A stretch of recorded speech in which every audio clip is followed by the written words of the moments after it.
let's move to the closer look segment. This is a sit rep on China in Latin America for the 1st of March, 2023. This is the agenda for this particular section in the last half of our briefing call today. I do want to thank our collectors and analysts. When we do these closer look features, it is a team effort.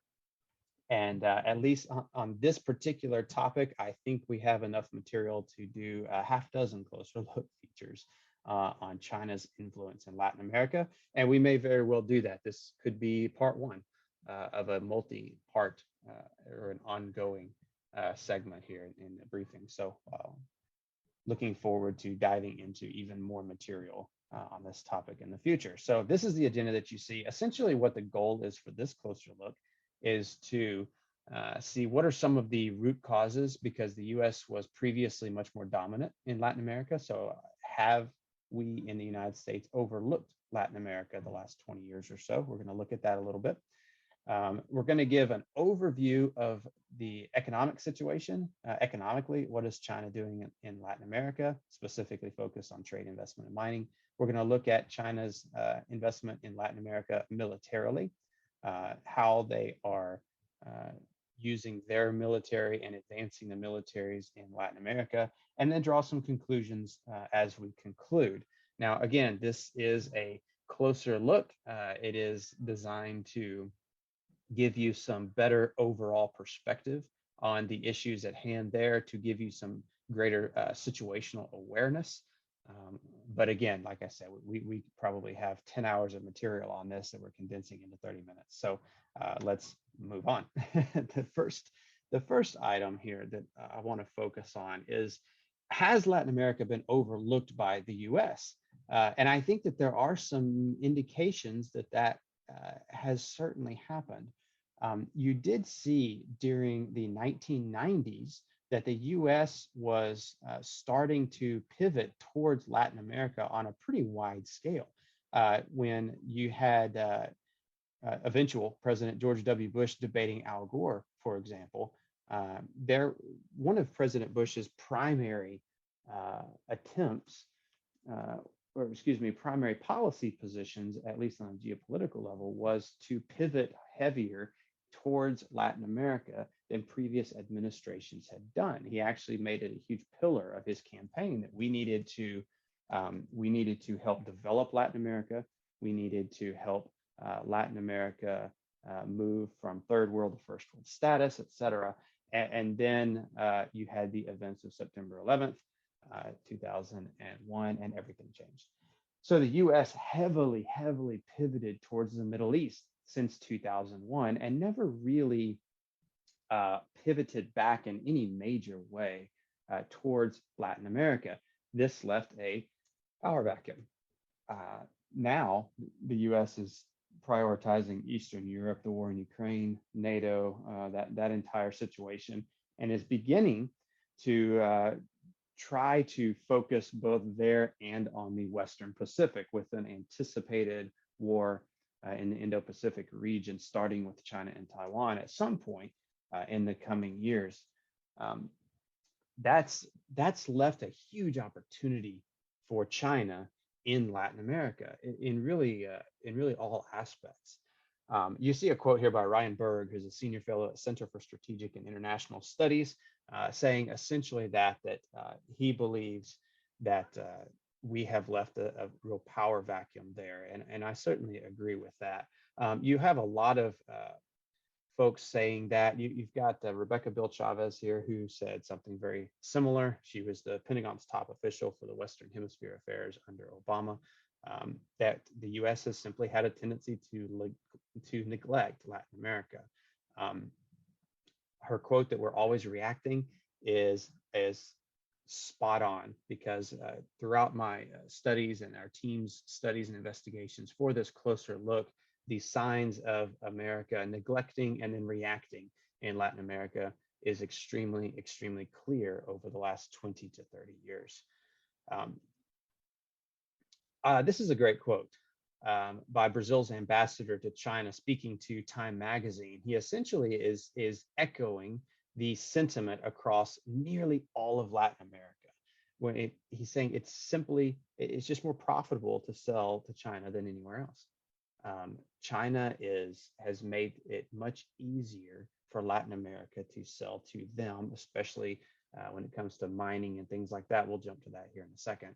Um, and so that's really driven more of a wedge between a lot of Latin American nations and the United States. So very good interview there that Time Magazine did. And just to conclude, I would say that yes, Latin America has been repeatedly overlooked by the United States over the last 20 to 30 years, and we've never pivoted in that direction. And we may find ourselves in a position over the coming decades where we wish that we had not ignored our southern neighbors quite so much.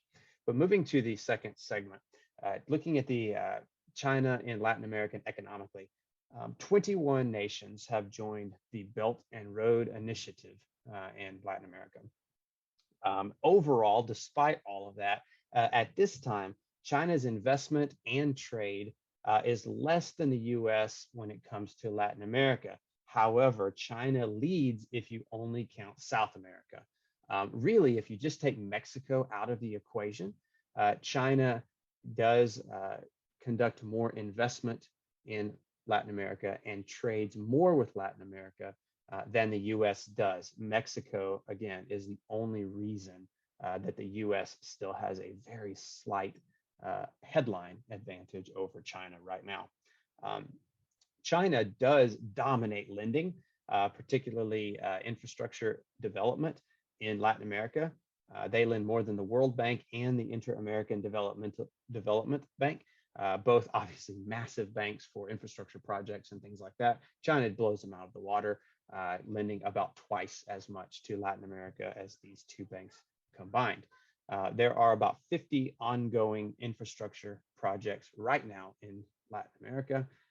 And that's about the average. If you look back over the years, there's always somewhere around 40 to 60 infrastructure projects ongoing in Latin America that is either funded by Chinese banks or China is directly involved in the construction of, whether it be Chinese companies or South American or Latin American companies that China has a heavy hand of influence on or within. So that's what you're looking at as far as a brief overview. Now, going beyond that, 6 Latin American countries have joined the Asian Infrastructure Investment Bank, kind of a next level, essentially, development there. You see the countries that are taking advantage of the Asian Infrastructure Investment Bank's offers. This particular bank is one in which nations that join are heavily invested in China. They are going to be using Chinese resources even beyond banking. The Asian Infrastructure Investment Bank is a gateway to all things China, essentially, beyond what we would think of as traditional finance. Often nations that have deals with this bank or take investment from it are required in some cases to use Chinese contractors, things of that nature. So these 6 nations you see listed here in particular have a much closer than the other 15 that are just part of the Belt and Road Initiative. So those are certainly notable. And then of course, primary exports from Latin America, you see those listed there. And going on to the graphics, I got a lot of graphics for you. Graphics are great. Maps and graphics is where it's at. So this is an America Quarterly's graphic. What it's showing is the Caribbean, Central America, South America, and Mexico, the 2005 to 2020 data. And then you see their projections there all the way to 2035. This is as of 2021, by the way. So you can see dramatic change there, especially in South America. I mentioned earlier that China has more trade and investment in South America than the United States does, and is essentially 1 to 2% behind if you count all of Latin America, including Mexico. But you can see South America in particular has rocketed in that 15-year span from about 6% or so, almost to 20%. And similar trends everywhere, with the Caribbean being the most flat. But you're seeing significant exports to and imports from China continuing to grow at a very rapid rate. This is one from Latinometrics, using the IMF as a source. So this is showing from 1980 to 2020, the rate of growth of yearly trade between the USA, China, and Latin America. You can also see the nations in the red boxes there, the year in which the country's trade with China surpassed trade with the United States. So obviously Cuba way back in the 80s, and you have Paraguay, et cetera, Argentina, Chile. China has gone one by one throughout these countries, and has really moved into a dominant position. Again, there's Mexico representing 71% of US Latin American trade. Again, take out Mexico, and this picture looks very dire for the United States. It essentially looks like the United States has lost all influence, which is not certainly not true. But that's a very interesting chart there that I wanted to include. A couple others for you that came across in our research. These are some of the most recent investments by China into particularly South America, but also Latin America as a whole. So huge investments in Argentina, Brazil, and Venezuela in particular, but Ecuador as well, and Bolivia. This is just a bit of a heat map that I wanted to show you as an illustration of where China is putting the majority of their money. Again, you can see Mexico, El Salvador, Costa Rica, some of those are not getting quite as much. But again, Mexico is much more heavily aligned with the United States, and that's a big reason why. We'll get into that a little bit more later on. This is, I told you it's going to be a lot of graphics. This is a graphic illustrating planned and completed projects. Now, this is 2002 to 2018. It's safe to say that these are not planned anymore. These are likely fully completed projects. Just to illustrate some of the port and infrastructure projects all across the region. Heavy emphasis on ports and transportation infrastructure, and particularly up in the northern South America and Central America region. There is a lot going on all the time, and in really any region in Latin America that you look at over the last 20 years, it's going to look something like this. You could take almost any time frame, 2000 to 2005, 2005 to 2010, slice it up any way you want, and there's a lot of information out there that looks just like this. Constant investment, heavy focus on infrastructure, ports, and mining, which we'll get to here in a second.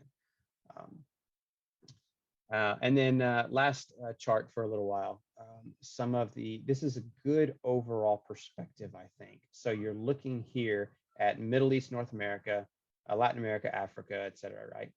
And it is worth noting that China's foreign direct investments in the Belt and Road, through the Belt and Road program, Latin America, it was by far the smallest in 2015 to 2019, with a huge spike there in 2020 to 2021. They essentially took their Middle East and North Africa funding there at the top and pivoted to Latin America. You can obviously see a bit of a strategy here, even in this simple chart, right? That Latin America, yes, they've got ongoing infrastructure projects for many, many years. They've been focusing on ports and infrastructure and mining.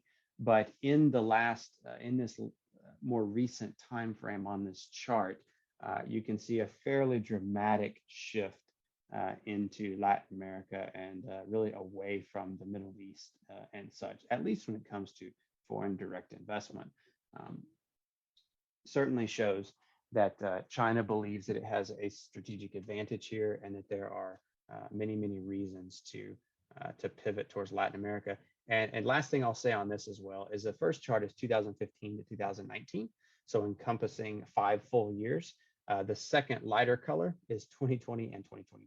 So in those 2 years, they spent much, much more, of almost 4 times as more in Latin America than they did the previous 5.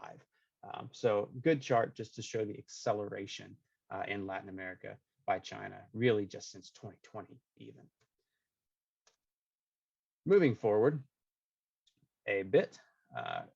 Economically, I want to talk about the lithium triangle quite a bit. There is a massive amount of information out there. We could do an entire closer look just on lithium in South America, the politics of it, the financing of it, the investment in it by China, how it's extracted. That could be an entire closer look. However, because I want to get a good overall look at the economic influence China has in Latin America and also the military influence, we're going to do it in a shorter time frame. So what you're looking at here on this graphic is the so-called lithium triangle. It contains approximately 60% of the world's total lithium supply. Lithium obviously is a extremely important material in virtually anything so-called green or green energy. I think lithium batteries, everything from AAA's to Tesla batteries. It is a critical component in defense in a lot of the higher end aircraft and naval vessels. It is used in many drones. It is used in solar panels, etc. Almost any high-tech application you can think of, lithium has at least some role to play. And 60% of the new gold, essentially, is right there in that triangle in Chile, Bolivia, and Argentina. Now, this is really something that has come on since the creation of lithium-ion batteries in 1991. But in the past 5 years alone, demand has skyrocketed. Lithium doubled in price between 2016 and 2018. And the expectations are that the lithium industry will grow 8-fold by 2027. That is only 4 years in the future. So this particular region is something that China in particular is extremely interested in. You can see there some of the million tons that are estimated to be in each of these countries. So 21 in Bolivia, 19 in Argentina, and 9.6 million tons in Chile. China does over 60% of the world's lithium refining. So these nations aren't typically refining the product. They are simply mining it as best they can and sending it to China for refining. So 60% of it's right there, 60% of the world's supply refined in China. Now, something I do want to note, out of these three, Bolivia, Argentina, and Chile, you can see there who has the most, Bolivia, and then Argentina, and then Chile, but the actual, commercially viable lithium is actually in reverse order. Chile has the most commercially viable, followed by Argentina, followed by Bolivia. A lot of the lithium in Chile is easy to mine. It's easy to access. It's not too deep into the jungle, away from large roads and things like that. So commercially viable, this list is inverted. Bolivia, much of the lithium in Bolivia is extraordinarily expensive to mine, very difficult to get to, etc. Something obviously that Bolivia is working to mitigate, but for now, Chile is actually the primary focus of not only China but other nations who are trying to get their hands on white gold or lithium as much as they possibly can. Because what is in Bolivia, while significant, is extraordinarily expensive and difficult to access. One thing I will note as well is that obviously this is not the only mining operation that China is interested in. There's also lots of oil, copper, iron that is exported from Latin America to China. So lithium's not it, but lithium is certainly the one that has the most relevancy moving into the future, as it is fairly scarce. I will also note before we go to the next slide that there have been instances of protests, particularly in Bolivia, some in Peru, Argentina, occasionally in Chile, that have something of an anti-China angle around the mining operations. Lithium mines essentially strip the earth down to nothing. You can look online at images of what a lithium mine looks like, and it's just devastating to the natural ecosystem and such, much more than other forms of mining, just because of how it is mined out. But there have been protests. Often they take advantage of other protests that are ongoing. So for example, in Peru, There is a little bit of lithium mining in Peru, but there's a lot of other types of mining that China is involved in.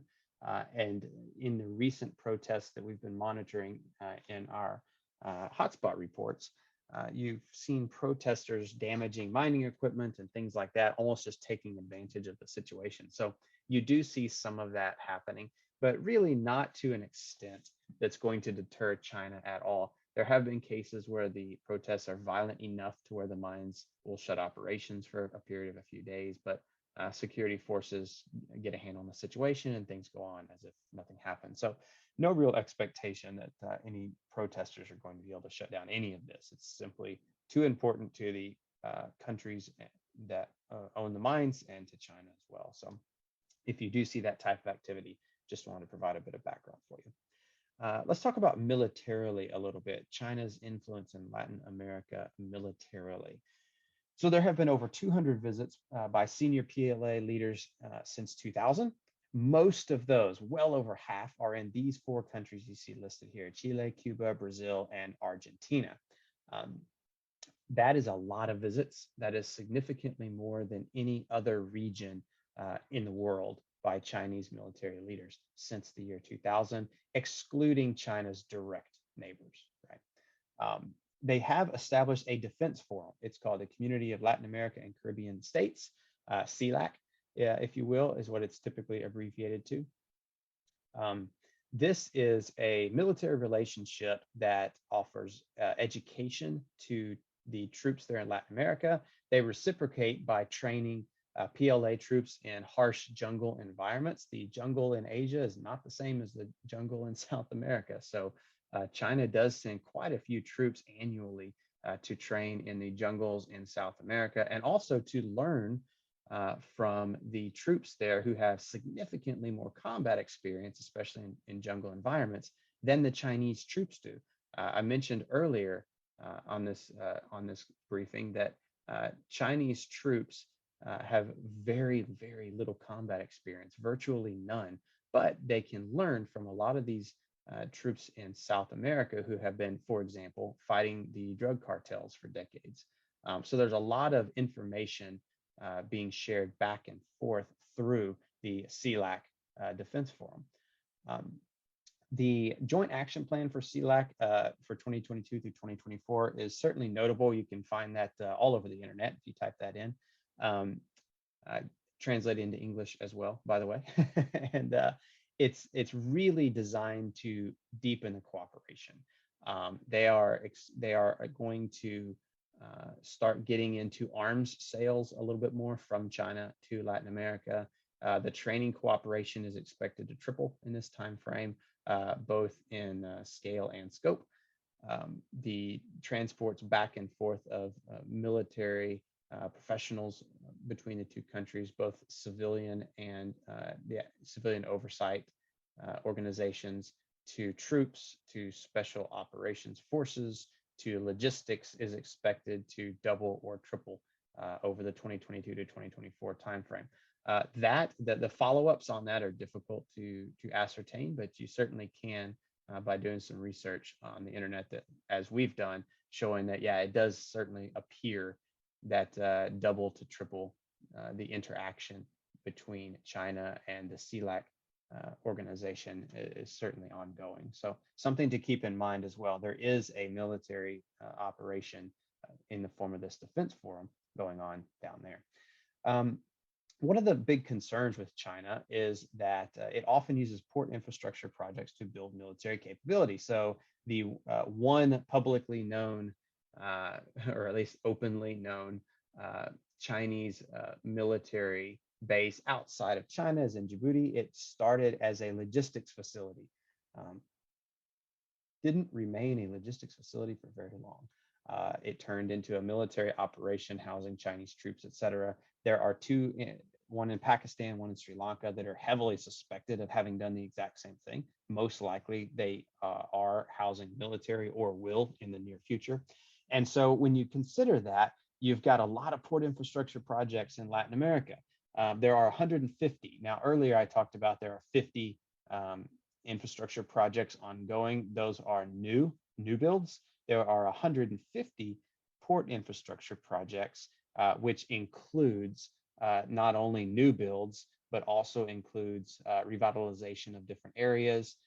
It includes the rebuilding of structures, the repairs, upkeep, things of that nature. So in some form or fashion, China is involved in about 150 port infrastructure projects in Latin America, not all of which would have any kind of military relevance, but many of which would. And you can see the countries there where most of these 150 are. Interestingly, most of these are around the northern shore, if you will, of South America, closer access to the United States, should it be necessary. And then you have a comment there from the FP that I thought was absolutely worth including, that all of these port projects are situated around sea lines of communication and strategic choke points essential for global commerce and military operations. So China is not helping with these repair and upkeep operations just anywhere.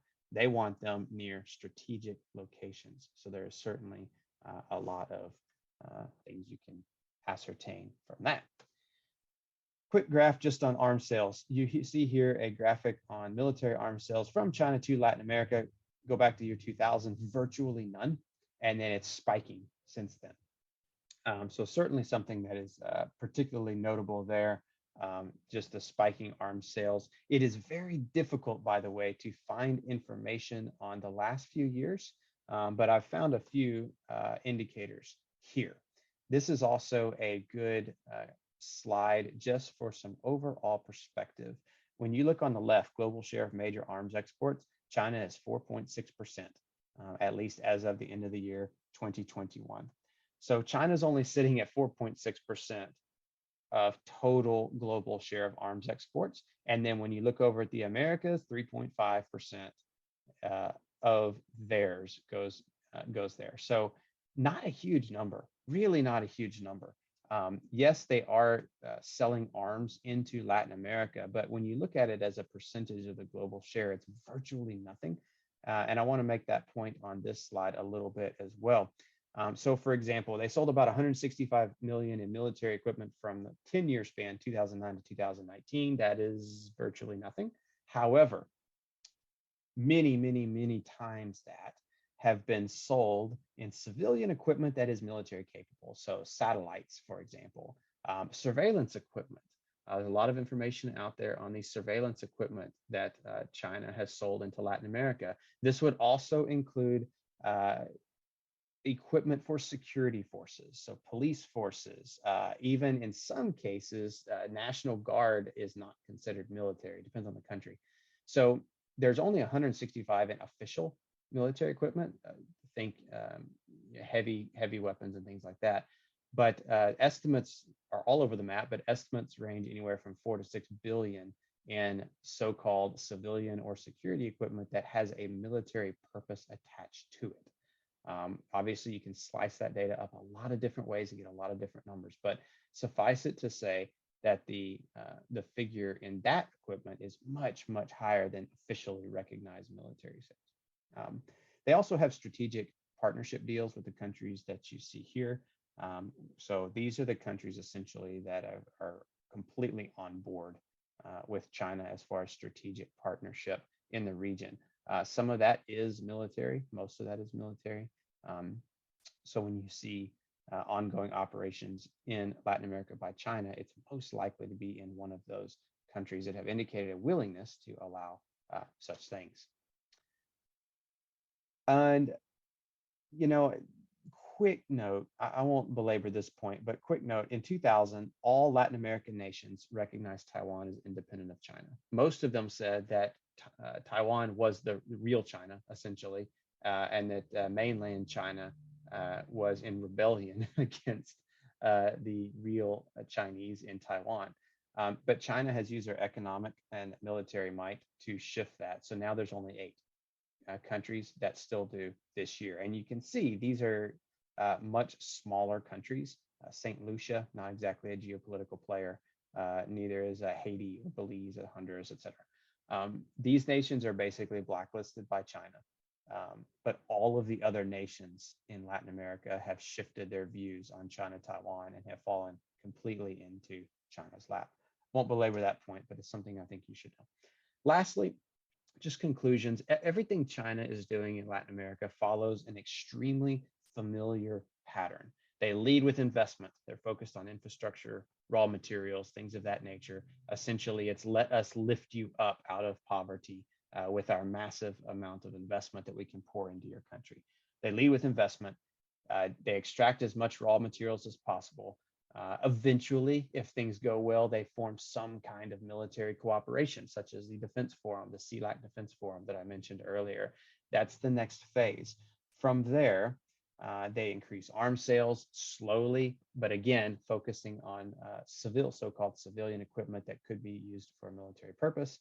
And then they eventually build up to the point where they can convert these Chinese projects into military use, or at least military capable, where they could rapidly be converted into military use. This is a very familiar pattern with China. We see this globally, but what we are seeing is an acceleration of this pattern in Latin America.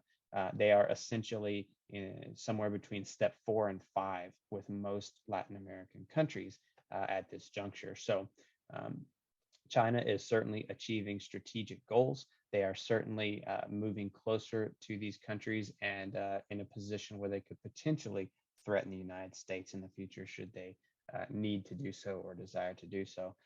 And then lastly, I would say that essentially at this point, based upon decades of dominance by the United States, it appears that US and China are near equals in Latin America, both when it comes to economic investment, trade, military cooperation, things of that nature. So it is not all doom and gloom, the sky is falling. You've got essentially peers between these two dominant powers down in Latin America.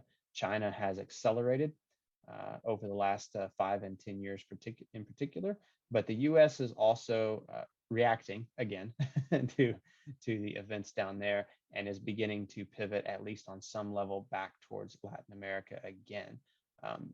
There are a lot of polls out there talking about how the Latin American nations are mostly split between the US and China as far as favorability, as far as who should we work with economically most closely, things of that nature. So right now, that's essentially a quick overlook, an overview of the situation when it comes to China in Latin America.